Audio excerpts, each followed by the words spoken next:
പൊട്ടിച്ചു നോക്കല്ലോ നമുക്കിത്. വണ്ടി കയറിയ പൊട്ടില്ല, ലോറി കയറിയ പൊട്ടില്ല, മേലെന്ന് ഹൈറ്റ് നിട്ടാ പൊട്ടില്ല. എല്ലാരും ഇത് പൊട്ടില്ല എന്നാ പറയണത്. ചെക്ക് ചെയ്ത് നോക്കല്ലോ നമുക്ക്. മതില് കെട്ടാൻ വേണ്ടിട്ട് വാങ്ങിയ കട്ടയാണ് ഇട്ടത്. ഏകദേശം ഒരു 10-200 600 കട്ട നമ്മൾ വാങ്ങിയത്. 600 കട്ടകൾ വാങ്ങിയിട്ടുണ്ട്. ഇത് പൊട്ടില്ല എന്നൊക്കെയാണ് അവർ പറയണത്. എറിഞ്ഞാ പൊട്ടില്ല, വണ്ടി കയറിയ പൊട്ടില്ല, ഒരു സംഭവം കാണിച്ചാലും പൊട്ടില്ല എന്നാ പറയണത്. നല്ല മഴ പെയ്ത് കുതിർന്നിങ്ങനെ ഇരിക്കുകയാണ്. പൊട്ടിക്കല്ലേ? ഇങ്ങോട്ട് കാണിച്ചു കൊടുത്താ ആയിക്കോട്ടെ. കല്ലാണിത്, കല്ല് കുറച്ച് മാറി കേട്ടോ, തെറിക്കും ചെലപ്പോ. കിടക്കണ് എടുത്താമാരിക്കന്നെ. അവിടെ ഇവിടെ പൊളിഞ്ഞല്ലാതെ ഇതാക്കണ്, ഇവിടെ പൊളിഞ്ഞല്ലാതെ കല്ലിനൊരു പോറലും വന്നിട്ടില്ല, ഒന്നും ആയിട്ടില്ല. അടുത്തതൊന്നും കൂടി ഒന്നുകൂടിട്ടോക്കാം. പോയാ 35 പോയിട്ടില്ല.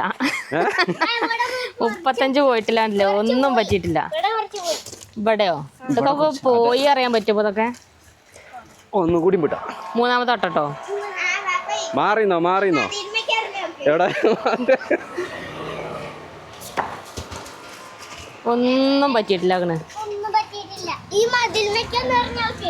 ഇനി കൊറേ ആൾക്കാർ പറയണ്ട് ഇതിന്റെ മേലേക്ക് വേറെ ഒന്നിട്ട് കഴിഞ്ഞാ പൊട്ടുന്നുള്ളത്. അങ്ങനെയും പറയണോലുണ്ട് അല്ലേ? ഞാൻ ആവുമ്പാടെ പരീക്ഷിച്ചോക്കാം.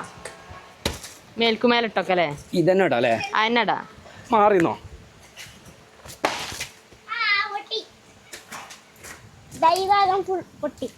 അതാ മൂലയില് വെട്ടുകല്ല് എങ്ങനെ എറിഞ്ഞാലും പൊട്ടൂലേ? കിടക്കണേ. മെനക്കെട്ട് എറിയണം. മെനക്കെട്ട് എറിഞ്ഞപ്പോ 35 70 റുപ്യ. ചെറിയൊരു കഷ്ണം മുറിഞ്ഞില്ലേ? അപ്പൊ അതാണ് ഈ കട്ടേന്റെ അവസ്ഥ. ബൈ.